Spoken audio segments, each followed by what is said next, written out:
हामी सबै व्यस्त छ, दुनियाँ व्यस्त छ, सबै व्यस्त छौँ।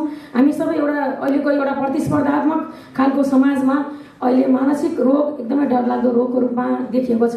हरेक घरमा एकजना न एकजना मानसिक रोगी कुनै न कुनै हिसाबले एउटा डिप्रेसन अथवा कुनै न कुनै खालको मनोरोग हामी देखिराखेका छौँ। यो हिसाबले पनि अघि पनि उपप्रमुखज्यू घरै उपमहानगरपालिकाको उपप्रमुखज्यूले पनि भन्नुभयो, शारीरिक अब स्वास्थ्य उपचार हिजोको दिनमा थियो, शारीरिक श्रमहरू थियो, शारीरिक उपचारहरू थियो भने अहिले धेरै कामहरू मानसिक मेन्टली गर्ने कामहरू धेरै हुने हुँदाखेरि मेन्टली अब मानसिक रोगहरू पनि त्यसरी नै बढ्दो क्रममा छ।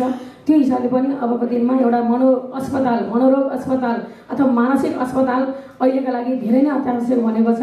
यहाँ सङ्घीय प्रतिनिधि पनि हुनुहुन्छ, स्वास्थ्य मन्त्रालयका सचिवजी हुनुहुन्छ, प्रदेश स्तरको प्रतिनिधि पनि यहाँ हुनुहुन्छ, मदन भण्डारी स्वास्थ्य विज्ञान प्रतिष्ठान बागमती प्रदेश अन्तर्गतको उहाँ पनि प्रतिनिधिको हिसाबले बागमती प्रदेशको तर्फबाट हुनुहुन्छ।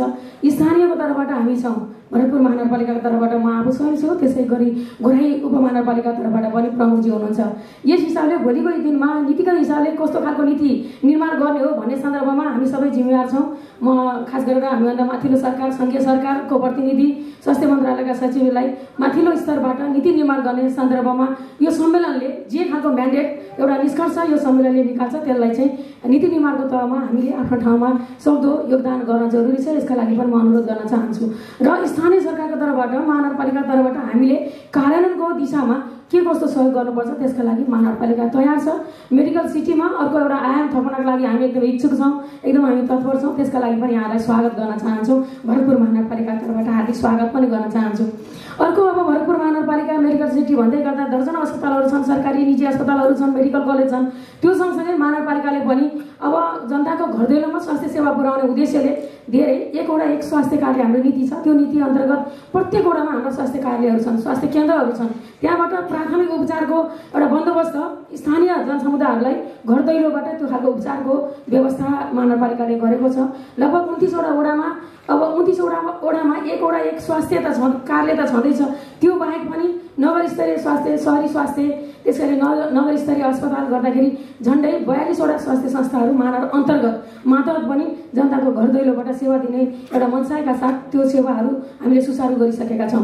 त्यो बाहेक पनि अब एकदमै ज्येष्ठ नागरिक वृद्धहरूलाई उहाँकै घरमै दैलोमै गएर सेवा दिने अभिप्रायका साथ हामीले ज्येष्ठ नागरिकहरूलाई मेयर स्वास्थ्य कार्यक्रम अन्तर्गतबाट गत वर्ष हामीले झन्डै 16,000 ज्येष्ठ नागरिकहरू 68 वर्षभन्दा माथिका ज्येष्ठ नागरिक 100, 101, 102, 5 कतिसम्म बाँच्नुहुन्छ। 68 वर्षभन्दा माथिका ज्येष्ठ नागरिकहरूलाई उहाँहरूको घर घरमा गएर स्वास्थ्य चेक जाँच गर्ने र उहाँहरूलाई उपचारको प्रक्रियामा पनि हामीले निःशुल्क उपचार त्यो ढङ्गले महानगरपालिकाले त्यो खालको सेवा एउटा चाहिँ मोबाइल स्वास्थ्य क्लिनिकको रूपमा पनि त्यसरी हामीले सेवा सुचारू गरेका छौँ। र यो वर्ष पनि हामीले 68 वर्षभन्दा मुनि र 60 वर्ष माथिका ज्येष्ठ नागरिकसम्म पुग्ने र यसरी गर्दै जाँदाखेरि हामीले एकदमै सबै अब यहाँको पब्लिक सबैको घर घरमा अब हामीले उमेर घटाउँदै जाँदाखेरि त्यसरी चाहिँ सबै जनताको बिचमा एउटा स्वास्थ्य सेवा सबैलाई पनि एउटा सर्वसुलभ ढङ्गले पुर्याउने उद्देश्य महानगरपालिकाको छ।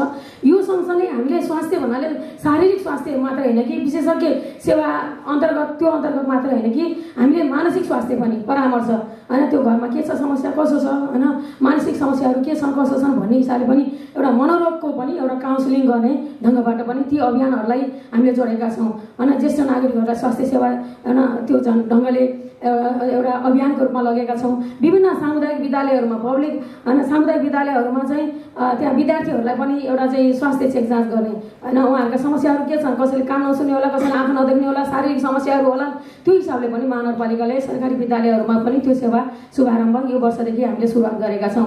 कोभिड महामारी पछाडि एक खालको अवस्था बन्यो, देशको परिस्थिति सबै चिजहरू, देशको राजनीति पनि अस्थिर हुने अब सबै खालको अवस्था, यी सबै जटिलताले गर्दाखेरि अब सम्पूर्ण नागरिकहरूमा एक खालको एउटा प्रेसर सबैलाई छ नै हुँदाखेरि के होला कसो होला भोलिको आफ्नो भविष्य यी सबै चिजहरूले सबैलाई सताइराखेको छ।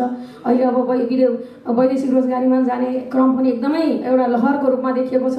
यी सबै चिजहरूले गर्दाखेरि भरतपुर महानगरपालिकाले यी चिजलाई पनि मध्यनजर गरेर हामीले यहाँ बस्नेलाई पनि वैदेशिक रोजगारीमा जानेहरूलाई पनि हामीले एउटा सामी परियोजना अन्तर्गतबाट बागमती प्रदेश सरकार र महानगरपालिका सङ्घीय सरकार तीन तर्के सरकारको साझेदारी र सहकार्यबाट सामी परियोजना कार्यक्रम अन्तर्गतबाट हामीले मानसिक परामर्श मनोसामाजिक परामर्श कार्यक्रमहरू हामीले निरन्तर अगाडि बढाइरहेका छौँ। विगत 6 वर्षदेखि हामीले यसलाई निरन्तर हामीले आम भरतपुर महानगरपालिकाका विभिन्न वडाहरूमा ती अभियानहरू चलाइराखेका छौँ।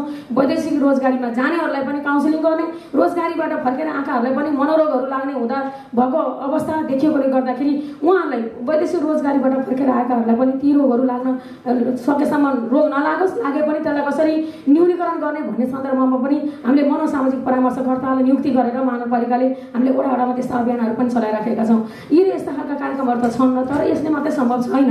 अहिलेको यो व्यस्त जमानामा यी खालका जो अब मानसिक अब एउटा समस्याहरू एउटा रोगको रूपमा मनोरोगको रूपमा देखिएको छ, यी समस्या समाधान गर्नका लागि एउटा यसलाई थोरै न्यूनीकरण गर्नका लागि त होला, तर यसलाई नियन्त्रण गर्न यो पर्याप्त छैन। यसर्थ हामी सबै आयोजक संस्थाले पनि विगतमा पनि उहाँहरू केही वर्ष अगाडि भरतपुर महानगरपालिकामा आउनुभएको थियो, खास गरेर डाक्टर श्रीधर पौडेलज्यू लगायत आउनुभएको थियो। उहाँले भन्नुभएको थियो भरतपुर महानगरपालिकामा एउटा मानसिक अस्पताल अब खोलौँ, हामी विदेशमा बस्नेहरूले पनि अब यो चाहिँ यसको लागि हामी देशमा केही योगदान गरौँ भनेर हामी तत्पर छौँ।